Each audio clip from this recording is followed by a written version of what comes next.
Good evening, everyone. It's 6:30 on August the 28th. My name is Zon Eastis, and I will call this meeting to order. I'm wearing a mask this evening, just so folks know, because I'm attending a conference this week in which we're creating a bubble. So for me to leave the conference required me to wear a mask, so I'll be wearing it this evening. We will start the meeting by speaking about our rules of procedure. So Rusty? Okay, the select board has a set of rules and procedures that are for all Guilford public meetings and are now shared with all committees and commissions. They are here in the chat online and published on the town website. These rules and everyone present at the meeting conduct themselves in a civil manner. Tonight, individuals will have a reasonable amount of time to comment on actions the select board is considering. Comments and questions will inform the select board's decision-making process. Individual comments will be limited to 3 minutes. Comments will be heard, not responded to. There will be no exchange between the select board and a commenter. No questions will be responded to. Any questions will be recorded and responded to in a timely fashion. Additionally, here in the room and in the chat online, there is some basic information which includes how to contact select board members, how to secure a spot during the community comment portion of the meeting, how to get on the agenda, and how to communicate with the board via mail or email.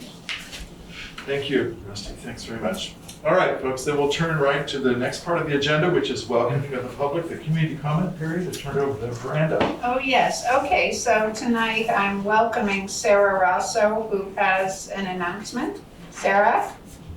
Hi, my name is Sarah Rosso. I live on Lee Road. I'm a parent at the school and the farm to school and garden coordinator for the school.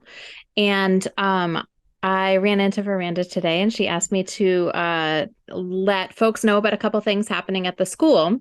One of which is that we have started up a PTO. And Kitsy LaRock and Jamie Durham are heading that up. And as part of that, I am heading up, you want to come join me? Heading up organization of some after school programs. And we already have an after school care program for grades pre-K to 1. And we are starting some clubs. Oh, thank you for that lighting adjustment, my dear. We're starting some after school clubs, including soccer and Lego robotics this fall. Soccer has happened in the past with parent volunteers, but we're just trying to streamline things a little bit this year. And we also have a fun new Lego robotics program that Jamie is running. And then I've got a lot of things in the pipeline for winter and spring. And I'm hoping to collaborate with some community organizations like NECA and the Art Museum and a bunch of others. And it's potentially a way for Guilford residents to get involved. If anyone has a hobby or a passion that you'd like to share with kids, we're running 6-week sessions. And really, sky's the limit for topics, and we're still figuring out funding.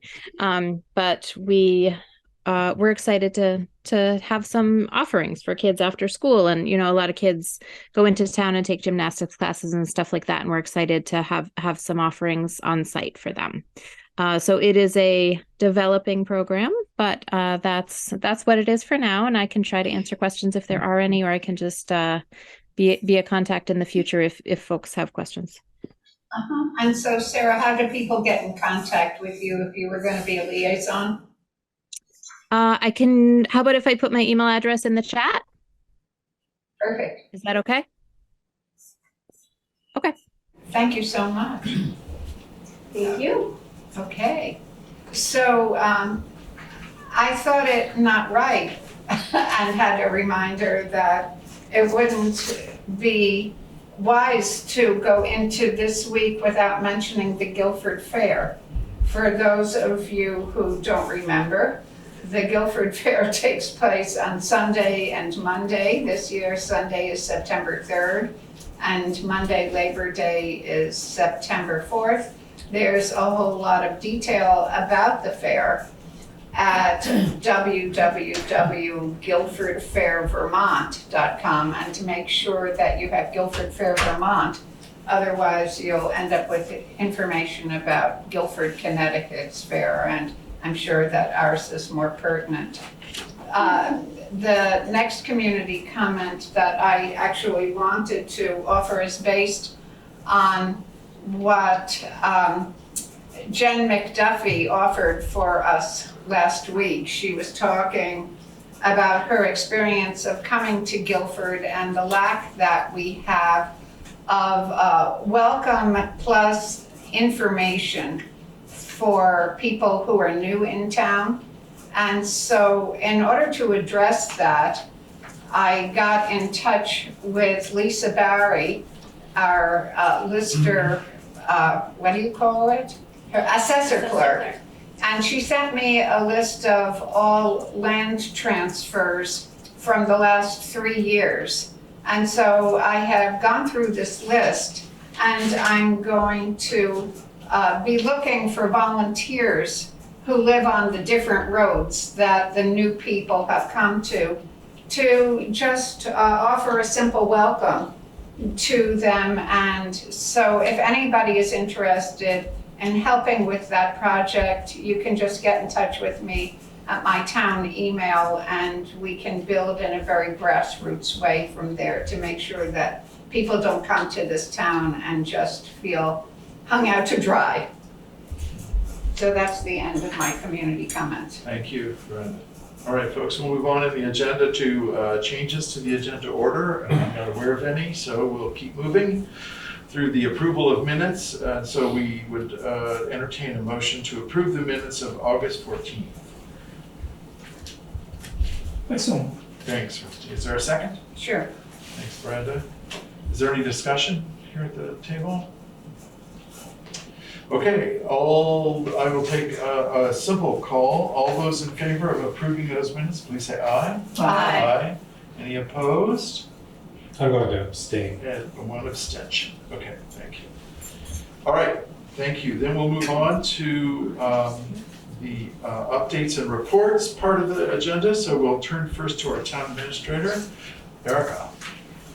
Okay, hello everyone. I have a little set list here that I'm gonna read from.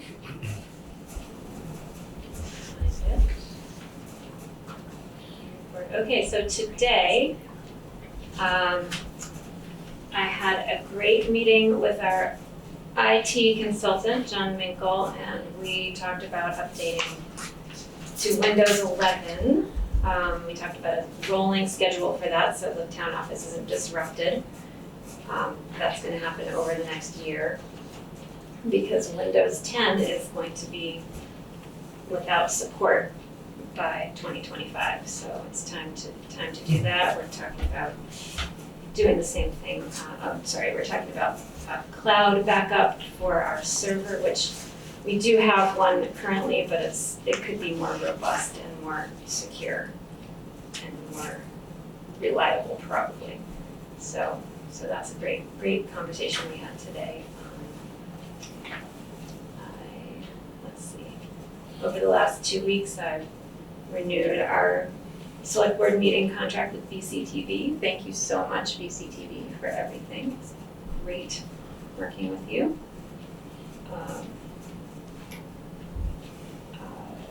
Sorry, I'm just going down my list here. Danny, I don't see Danny here tonight, but he wanted to get his sand bids in early before the weather started getting cold. So that RFP went out last week, and those bids will be due for our next select board meeting, and we'll know what they all are, and we'll know what sand's going to cost us this winter for next meeting. I did a short webinar about government communications and best practices. It was more of a sales pitch than a conference, but it was informative, so that was not a waste of time.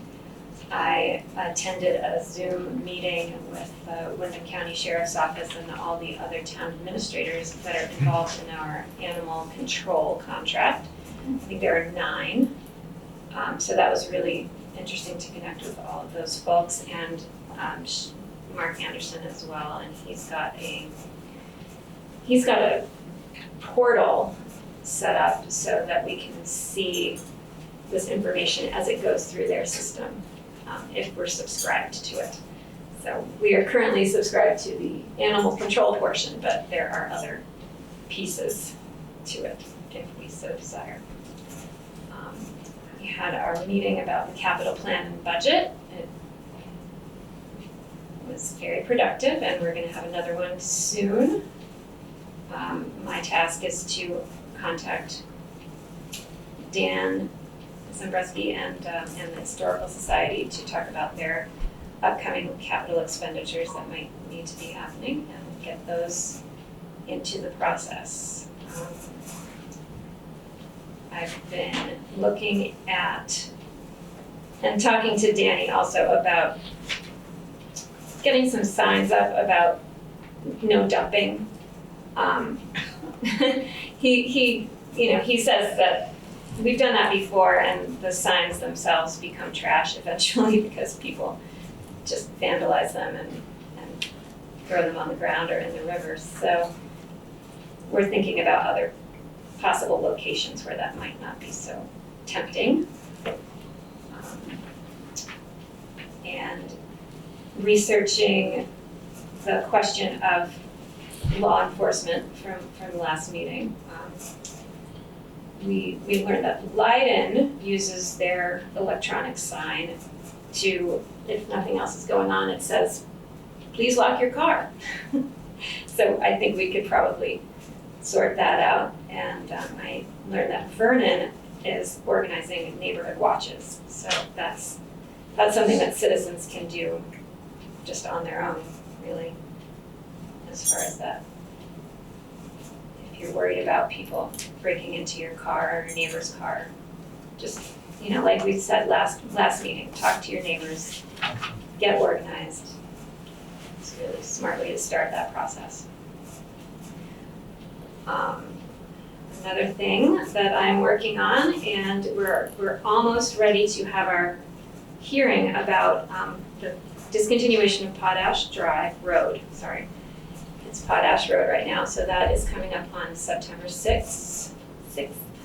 Notices have been placed in our two newspapers of record, the Reformer and the Commons, and online and all our locations around town. So I think we've met the statutory obligations for that to go ahead. I met with Linda Lemke from the Conservation Commission to talk about getting their beautiful environmental inventory up on the website finally. So that is imminent. And the only other thing on my list is that the town office is going to be closed on Labor Day, Monday the 4th, and the town office is also going to be closed on September 12th and 13th for staff trainings. So that will be, I think it is on the website currently, it's on our calendar now. So please plan ahead for your town office needs on the 12th and 13th. All right. I think that's it. Thank you very much. Thanks, Barry. It's a list. And that's a partial list. Definitely. All right. Let's see. Dan is not here, so did he say anything to you about anything he wants us to know? Just the sand bids, I think, Okay. is it. And so that'll be for next meeting. Okay. Great. Then I think we'll turn to the emergency management. Sure. Thanks very much. Good evening. Good evening. So just wanted to keep you up to date about what I've been up to and what's been happening. So I'll start with on the 13th of September at 6:30 at the fire department. We're actually going to have a meeting of volunteers for the EOC. So started reaching out the Front Porch Forum, started phone calling, we'll be sending out emails. But that's an open meeting for all anyone interested in volunteer for the Emergency Operations Center. So 6:30, Guilford Volunteer Fire Department. That's Wednesday the 13th. So I just want to let you know about that. For the town emergency backup generators, so for the 4 generators, they now have been serviced. They all have new batteries. We did work with Powers Guaranteed, relative to that contract, to be able to reduce the number of times they have to come into town because we have 4 generators that we're responsible for. So we're all up to speed on that. I did approve the final bill, which was for the garage. That's the oldest unit, and I actually inspected the work while they were here, talked to them, and inspected afterwards. So we're in pretty good shape with all that right now. That was last Thursday, and on top of that, with last Thursday, we had Green Mountain Power staff here in town. And we came to the town offices, met with Erica, met with John Gagnon at the school, and went through the town garage. Danny was up in Maine with his son's marriage, so he was a bit busy, but went through everything. And basically what we're talking about is this resiliency zone. And the good news is that we should hear by the end of next week whether we're moving on the next step, which is basically the short list, which is a more comprehensive application, including negotiations. So just to reiterate with that, Green Mountain Power is taking the lead on that for the ownership of it, so that we bear no O&M expenses over time, but it gives great benefit to the town of Guilford. So looking for no funds from the town of Guilford to set up this resilience zone. The project's a $4.5 million project. But again, we would pay nothing towards it. It'd all be federally funded. And it would really do a great deal for Guilford to have a resiliency zone and to be able to set up the elementary school as a real emergency shelter, both for cooling and for heating, and be able to take families, be able to take animals. We need to take animals, fully set that up. So working towards that. With Green Mountain Power, they actually sent me a list of the 6 projects they've been working on in Guilford. One is completed, and actually Packers Corners is on that. They're working on. Yay. But it's all over town. It's on the west side of town. It's on Route 5. As you've probably seen in Guilford Center, they've been working on, and they have completed the work for hardening the lines through Guilford Center. So anyhow, I want to keep up with them because we really want to keep pushing and working with Green Mountain Power to harden the lines here.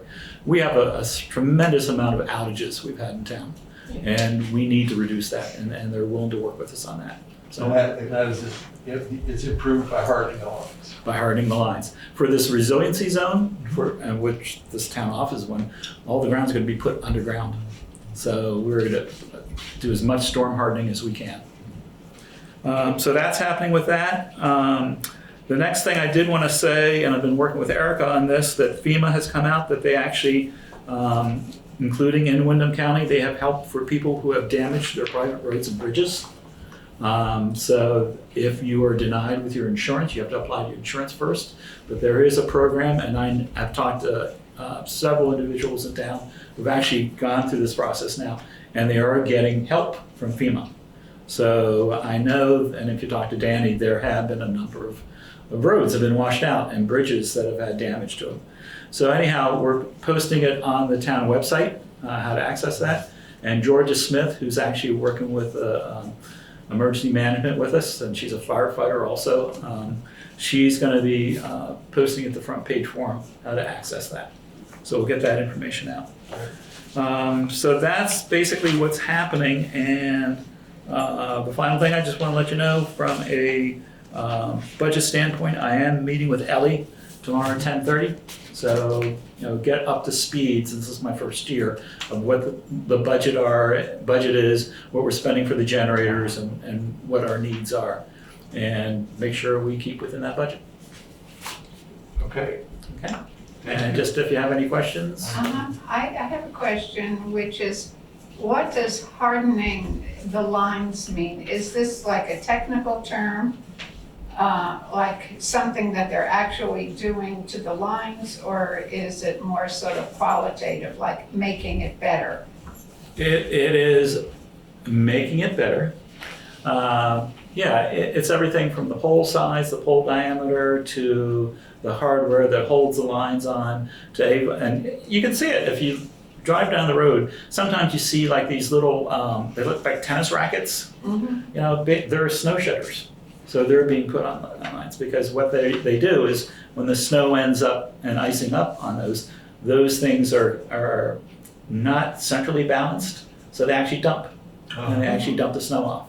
So things of that nature are going in. You'll see that more and more.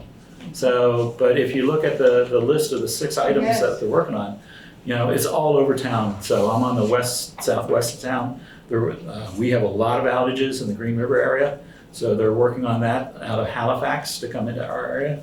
They're working down on Route 5, they're working down on Weatherhead Hollow, and they're working on Package Corners. So they're trying, I have to say, and they've been a pleasure to work with. Yeah. Well, thank you for your connection to them. I think it's really great.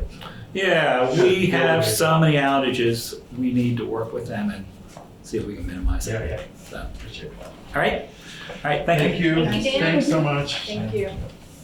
Okay. Yeah, Green Mountain Power is they're great communicators. They really try. Good. All right, folks, let's move on to the next item on the agenda, which is in the old business. This is a topic that we had agreed that we would undertake. It's the first of 3 topics that we'll talk about. This first one is related to conflict of interest. That's where it came from, out of a discussion that Tara had with some community members. And I think that I'll just state it, and then Tara will turn it over to you, but make sure that we're on the right track here.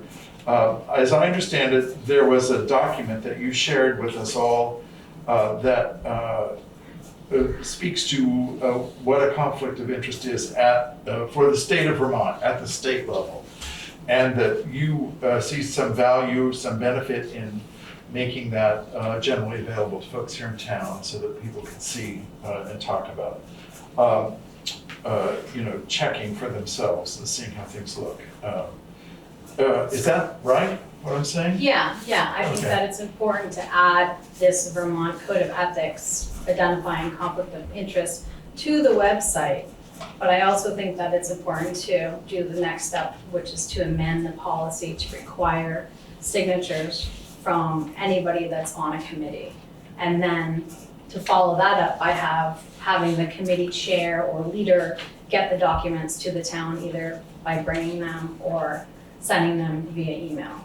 All right, and I think we'll talk about that at our next meeting, okay? The second part about the potential amendation of the policy, and see how that goes. So just so that we can keep them all kind of clear and separate.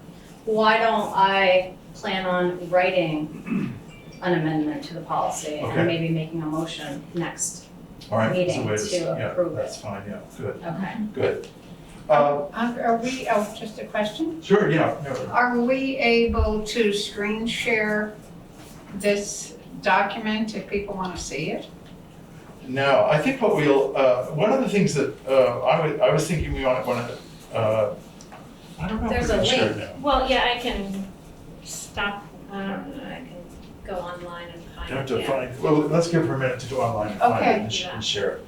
What I'll say is that this, having done a little bit of work and research with Erica on it, this document that you're sharing is a document that's put out by the state department, what is it called? A Committee of Ethics or something, I don't remember the It's exact word. non-code of ethics. Yeah, and this document is called Vermont Code of Ethics, and it's a document that is in place for state workers. It's not meant at this moment to be any, and I'm just trying to be really clear, that's what I want to be. It's not intended that any town is responsible for upholding this particular document. So it's a state document that speaks to state employees. Then that's none of us here in Guilford. So what I was thinking that we might want to do when it comes to conflict of interest, on our website, there's a you can go to the policies. It says conflict of interest policy. Yeah, there it is. Well, so Yeah. I can share screen if you give me a Oh, moment. yeah. Go back to the meeting and share my screen. And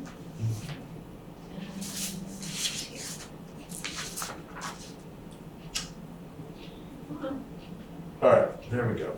So this is what it looks like, and it's a very thorough, it's a good document. I mean, in the sense that it describes for any person asking themselves whether there's a conflict of interest that they might have for serving on any kind of, in this case, for the state.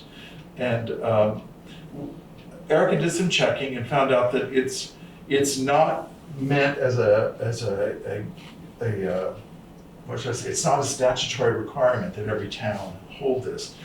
I will say that going into the next legislative session, there has been a direction offered, and we probably will come up in the next legislative session, that a document like this, whether it's this one or not, but a statewide code of ethics, might be somehow tied statutorily to all of the towns. So is that right, Erica? Yes, I contacted the executive director of the Vermont State Ethics Commission, and she said, let's see, her name is Christina Sivret, and she says, the commission was asked by the legislature to put forward a proposal on municipal ethics for the next legislative session. The proposal will likely include a suggestion that the state code or a modified version of it be extended to municipal officials.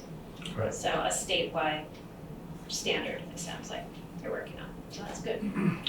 So I was thinking that we might change when you go on our website to the area that's called conflict of interest policy, when someone clicked on that, it might go to a page that then would describe what a conflict of interest is from the point of view of Guilford. It might have a link to this document, or it might have this document itself. And then it would have a link to the policy that we currently have, so that so all the information would be available. People could read our policy. I think the important thing for us to remember is, and I'll say it again, from a state point of view, and from a municipal point of view, our policy is the document that, not just because it's Guilford's, but it is our municipal policy that oversees a conflict of interest here in Guilford. There's not any difference really, particularly, or anything like that. It's just that this document is more like a checklist of finding your way through conflict of interest for, determining whether or not there's a conflict of interest in an area. Or the appearance of a conflict Yeah. of interest, which This to me seems like a slippery slope. And Well- our policy states that the public body, meaning any board, council, commission, or committee of the municipality, which is us, and any committees, this is our policy. right. Therefore, we have to adhere to it. Yes, exactly. And we do. We should expect it. So I think that we're there. I think we can say.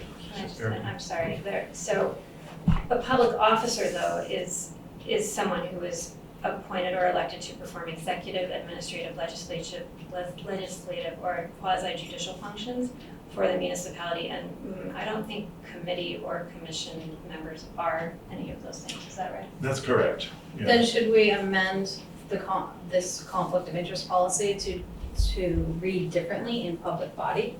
Because we appoint committee members. And Well, if everyone needs to abide by the conflict of interest policy, and in the public body, it states board, council, commission, or committee. I guess you're saying of the municipality. Anyone on a committee is part of a committee of our municipality. correct. And this is our policy, so they're already bound by the policy, Okay. is what I'm saying, yeah. Yeah, there's no, I think that one of the issues that we've had before in this conversation is that having everyone sign a piece of paper, that's a discussion we can have about whether or not we want to amend it to that, it won't increase the validity of the policy. The policy is the policy, and it stands and can be tried and articulated at any point.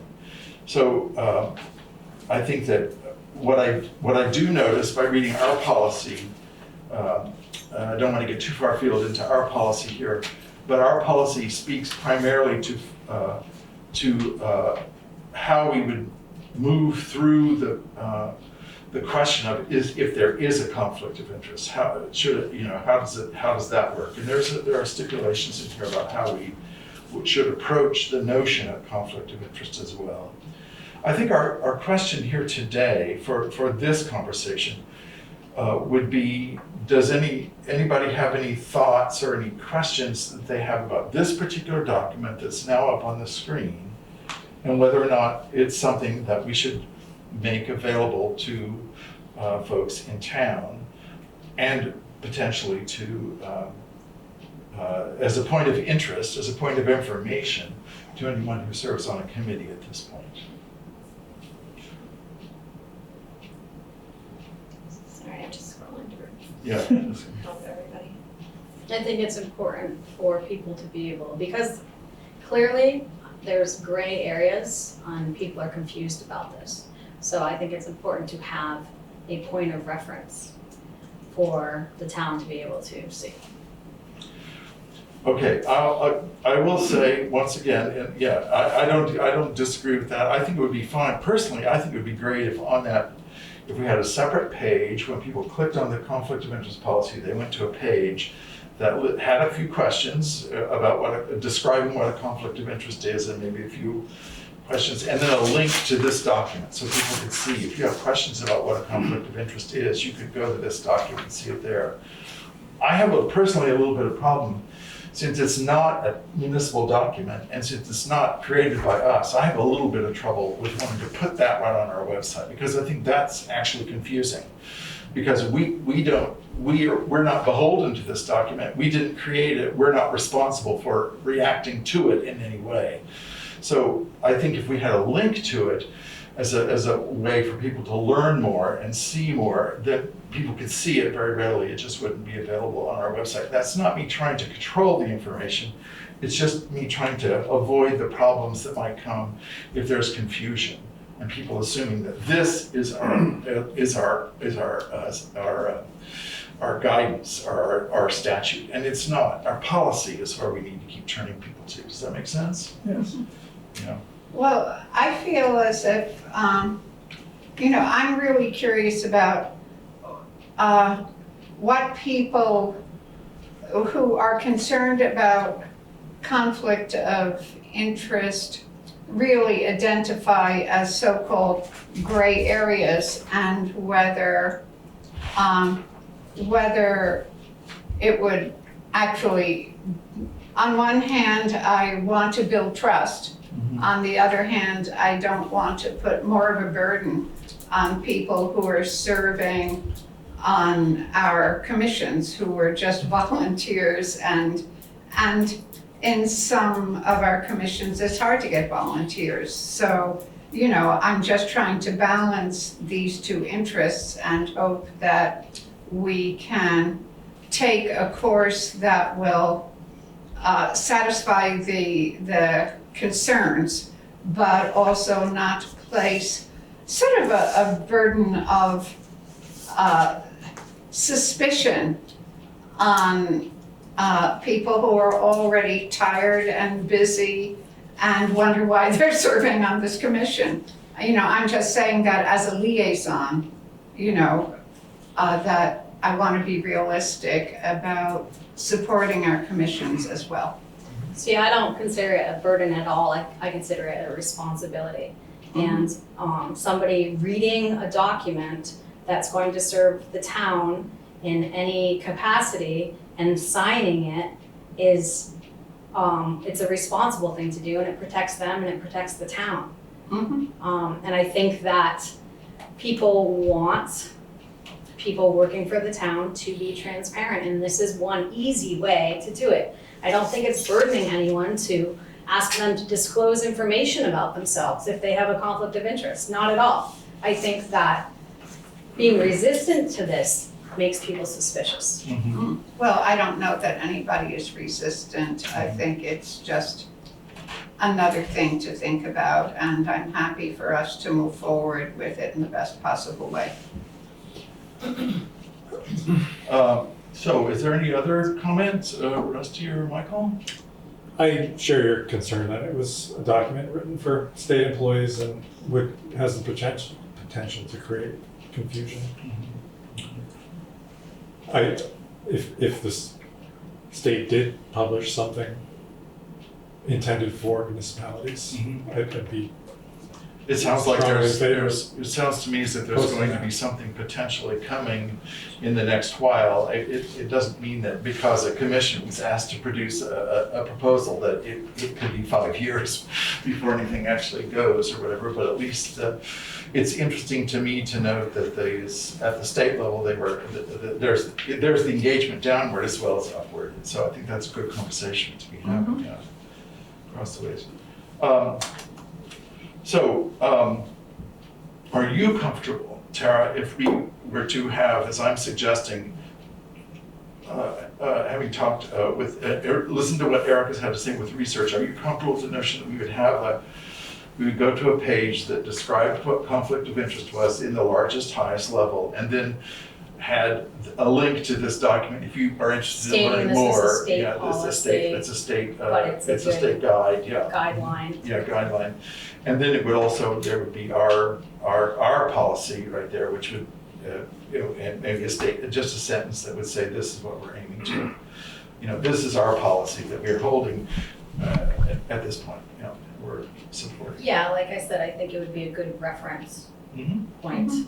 Does anybody have a problem with that kind of making a reference like that? Okay. I think we just need to be super clear. It's not the town of Guilford's code of ethics. Yes, we can. Yeah, I think we can probably.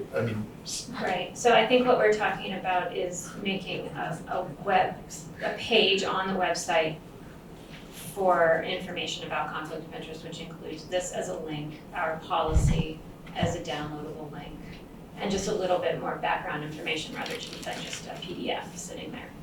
So a little user-friendly page. Okay, so. And so Tara, excuse me, I'm sorry to interrupt. Tara, did you say you were going to bring forward an amendment for us to consider at the next meeting? Yes, I would like to do that. For amending the policy, okay. Now, folks, at this point, I don't think there's any action that would be required. We don't, because it's an adjustment to our webpage, it's not really a big action that's required. However, I see a couple of hands up in the committee. So normally we would not have conversation at a moment like this because there's no action on the table. But these are big topics.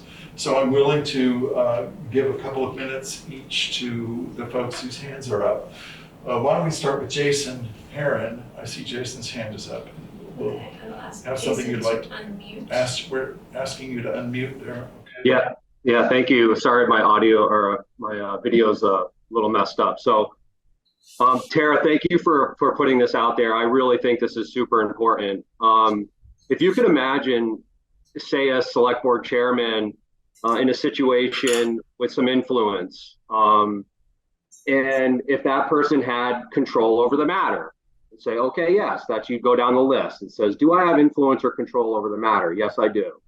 Could I or a potential benefit or lose from the outcome of the matter? Well, so in one instance here, we've got a select board chairman that is being accused of doing some things illegal. And so he appointed himself as the liaison to our legal firm. So he's got control over the matter. He could benefit or lose from it. Would the benefit or loss be more than the general public or the average person? I'd say so. Is the benefit or loss more than just a minimis, which means very minimal? And then it says, would a reasonable average person with knowledge of all relevant facts think you have a conflict of interest? And so it's very clear that our chairman has a conflict of interest here, and it's clear why he does not want this to be put into our policy.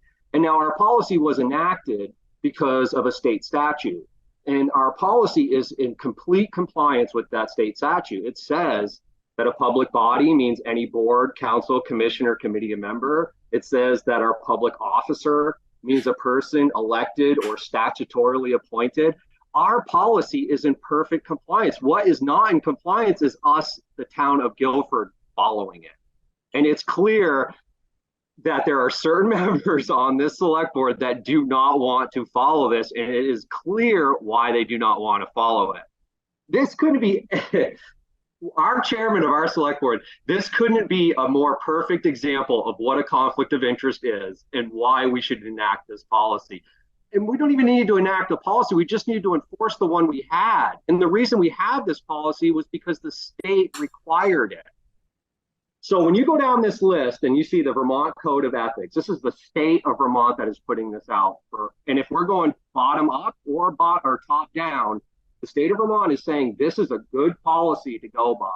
And if you go down this list, Zon Estes would have to recuse himself from being the liaison in his own court case. But he doesn't want to do that.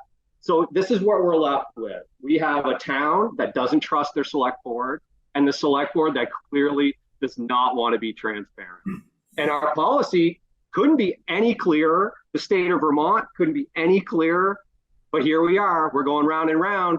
And that's enough.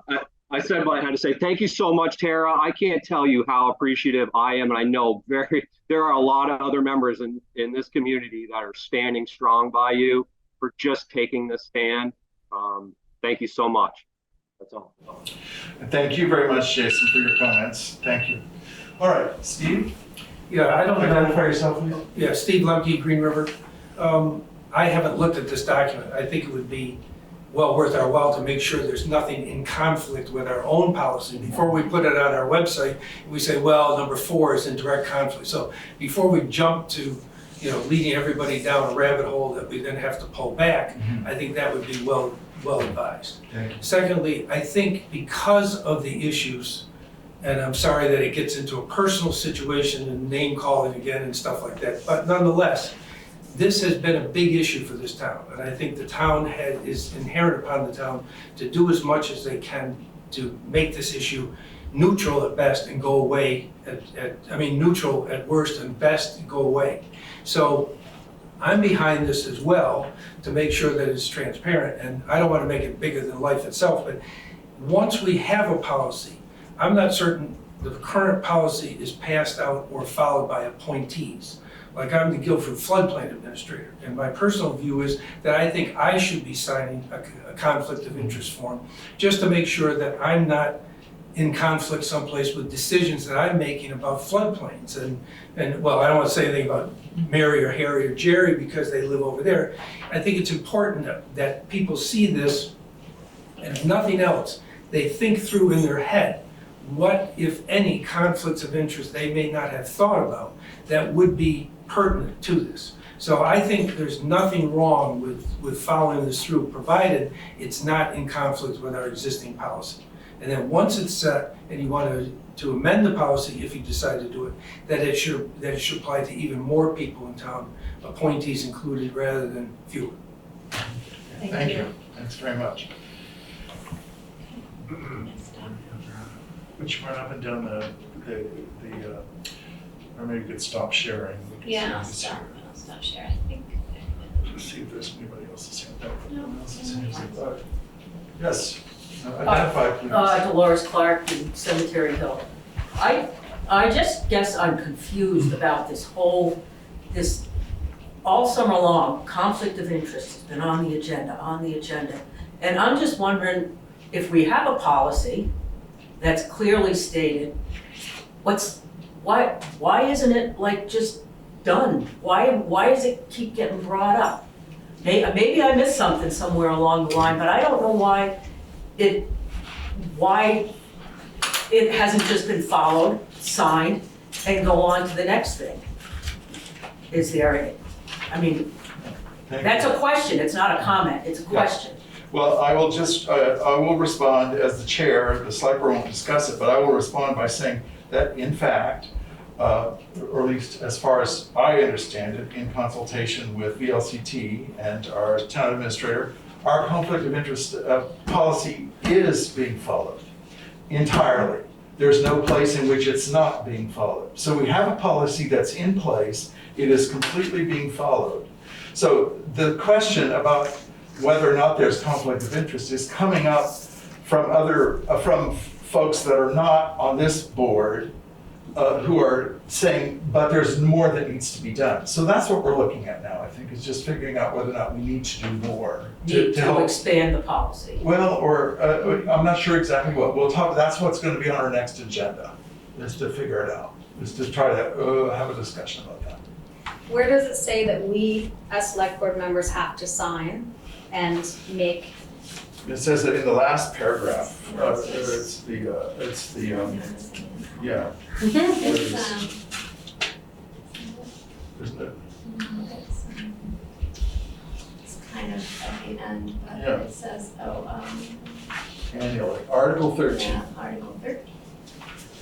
Article 13, which there are 14 articles in the policy. Article 13 says, in the interest of transparency, at the first organizational meeting of the Select Board annually, each Select Board member shall complete a conflict of interest related party statement and questionnaire for the ensuing year. Any new members appointed to the Select Board in the interim shall complete the statement and questionnaire upon their appointment. Otherwise, there's no one else that's required by our policy currently to sign this thing, and that's what we're looking at. Okay. So that's what we'll be discussing.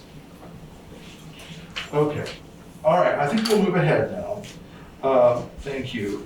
To new business, and thank you, Tara, for bringing this all forward. We'll continue with the conversation. New business. At the last meeting, the new business is the Ruck-Up charity event date. At the last meeting, we had some folks come and talk about a Ruck-Up event that they want to hold, and they told us what the date was and everything, but because it was during the community comment period, we as a select board weren't able to take any action at that point. So they proposed a date for us, and we have that here. It's to be held on October the 14th with a rain date of October the 15th.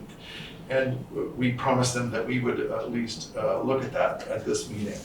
So I'd like to make a motion that the select board approve this event happening on October 14th with rain date October 15th for the Ruck-Up. And is there a second for that? Thank you. Is there any discussion? I don't believe they said the last time, nor did you now say the times of this. Well, They didn't say the time, but it is, it's on Route 5, just sort of north Park Road. you think it might be in here somewhere. That's their whole event. I don't think we know what it is. I think they specified a time, exactly what they. I mean, I don't know if it matters, but if it's from 7 in the morning to midnight, it might make a difference. Yeah, it won't be anything like that for sure. We'd probably, what we would probably do is put it on the website, okay, you know, just to make sure. And Front Porch Forum. Yeah. I would hope they would put that up on the Yeah. porch farm, yeah. All right, so I think I'll take a vote then. All in favor of this motion, please say aye. Aye. Any opposed? Any abstentions? All right, thank you very much. Let's move on to the warrants then. Tara. Okay, I would like to move to accept the following warrants as written. So for payroll, week 8, 2023, $7,752.89. Payroll, week 8, 2723, $7,448.12. And expense warrant number 2404 for $83,264.50 for a total of $98,465.51. I'll second that. Is there any discussion? I had asked Erica if she would get me the expenses, legal expenses in the Heron case. And I might have this backwards, I'm not sure if you remember. But I think that you stated that for fiscal year 2021 to 2022, we had spent $27,540. And then already this year, we've spent $18,504. This calendar year. Okay. And with an addition of our legal fees for this report are $5,542 with an additional $4,402.50 for Jason Heron. So Out of that 5,000. correct. So I know that on the 24th, we had talked about doing a 1, 2, 3 of the things that I had brought up. But I definitely want to, I want to know what the attorney said and what happened to have that $4,402.50 happen. And so for next meeting, I'd definitely like to talk about either one other select board member being included in the conversations with the attorney. Because I really feel like I just want to know what's going on, and I don't feel like I do know what's going on. And It's I- better to have 2 or more heads that are select board members, and I really want to work towards mediation in this case, because it's costing the town money, and I want to fix it. I want to. I hear that. I think I will just say, if you'd like, we can put it on the agenda for next time. We agree that we would do it in the agenda meeting after that. I know, but I think it's more important. I think it's very important. I Okay, wanted so to we get should it on push it forward. soon. Yeah. Okay, all right. We'll remember that, to put that on for next time. So an additional large expense on the warrant was paying the ARPA allotment for Neighborhood Roots. Okay. So out of the 98,000 total, 40,000 was for the ARPA allotment. And then, And actually, the B.C was also paid this Oh, I this see. So round. that's- And Energy Committee All right, award so that was would- also, we got invoices for window dressers work at the library. So there's 3 ARPA expenditures. Okay, all right, thank you. All right, is there any other discussion about the warrants at this point? Jason. There's nothing, we haven't had a motion yet, so, okay. Oh, yeah, we have had a motion. We have a motion. Yeah, okay. All right, I'll take a vote to approve those warrants. So all those in favor, say aye, please. Aye. All right, I say aye as well. I didn't hear at the last minute. Thank you. All right, I'm sorry. All right, I'm going to go out of order here. Jason, I saw your hand go down, so I thought you didn't want to say anything. That's why I decided to take the vote. So, but I see your hand is up. If you'd like to speak about the warrants as we spoke, is that what your interest is? Then feel free to talk. Oh, you have 3 minutes. I don't need 3 minutes, Mr. Chairman. I just, Tara raises some really good points as why she's not allowed to be in part of these conversations with the law firm. And we're at a point now where the town, well, I say the town, but the town hasn't really voted on this. The town has hired the attorney to file a motion to dismiss. And then I had to file an opposition to that. And then the town filed another opposition to my motion. And now we're waiting on the judge to make an answer. So if we wait another week, the judge may dismiss this case at that point, where Tara and no other member of the select board had any say in what happened here. This is really ridiculous, and to just push it off another week is just a delay tactic, and it's so obvious that I don't really know what else to say. Then why wouldn't you just let Tara know what our town's law firm is saying?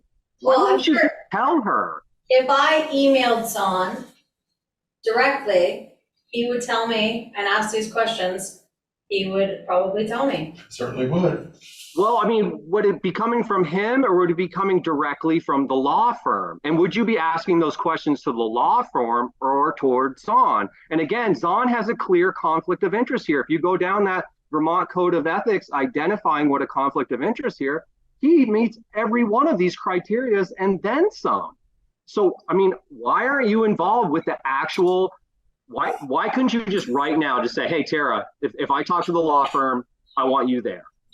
Mr. Chairman, is this a question and answer time No, frame? it's not. So let's go back to what Rusty reads about in the beginning, that there will not be questions and answers done regardless of the asker or however they're presented. Exactly. Thank you very much, Steve.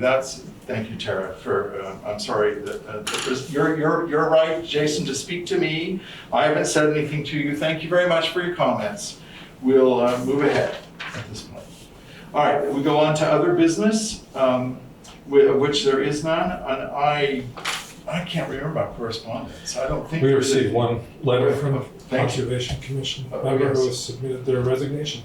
Oh, that's right. That's right. Oh, Okay, that's thank right, you. Marley Rabinowitz, and the Conservation Commission thanked her for her years of dedicated service, and her responsibilities just made it impossible for her to continue coming to meetings, and I'm sure that they're going to send another candidate for us to approve. For us to approve. Okay. All right. Thank you. All right. Thanks very much. All right, folks. So now at this point in the agenda, we will be moving into executive session. we have a personnel issue that we need to discuss. When we come out of it, there may be an action, and then we'll finish up with the rest of the agenda. You're all welcome to wait outside. We'll look for you and call you in, or you can wait in the next room, whatever you like. And everyone who's online, we will put you now in the waiting room, and we will go ahead with our business. So, Thanks for coming. thank you very much. In order to go into we're moving into an executive session, I hope, to discuss labor relation agreements with employees per Vermont statute, section 313A1B. So I will move that premature knowledge of discussions could potentially put the town or the person involved at a significant disadvantage. So that's why we need to go into executive session. So I will make that motion. Is there a second for that? Thank you, Michael. I think we can agree to vote on that. So all those in favor say aye. Aye.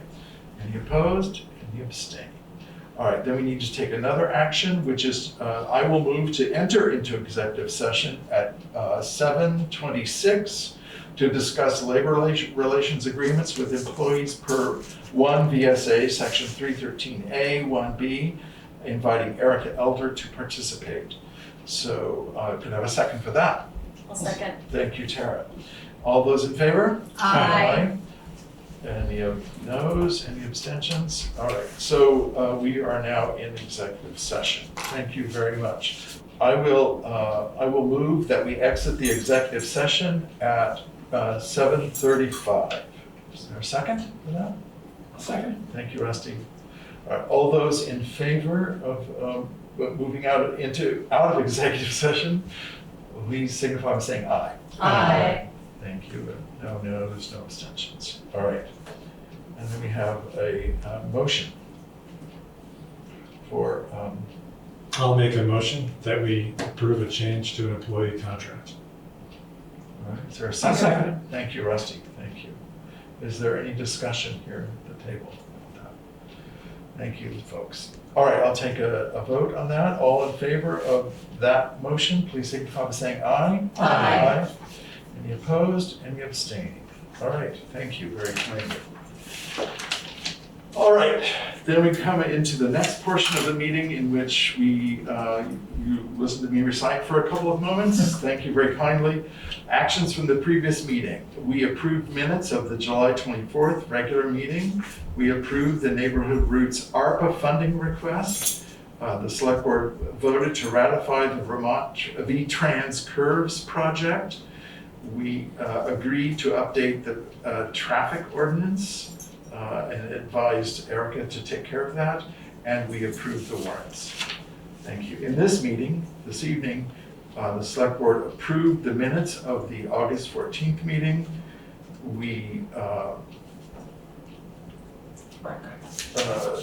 Yes, thank you. We approved a date for a Ruck-Up charity event in October, and we approved warrants that were submitted, and we approved an adjustment to an employee contract. And those were the actions for this time. Next time we have actions to be taken, we will be discussing the notion of conflict of interest in the form of a signing document for that, and we will also look at the other question of our relationship with our attorneys and who has access to information. That will also be on the next meeting. All right, folks, if there's no other business to come before us, I would entertain a motion to adjourn. I'll move to adjourn. Thank you, Rusty. Is there a second? I'll second. Thank you, Tara. All right, all those in favor of adjourning? Please Aye. signify. Aye. Aye. No noes and no abstentions. All right, The thank you all. very entertaining motion.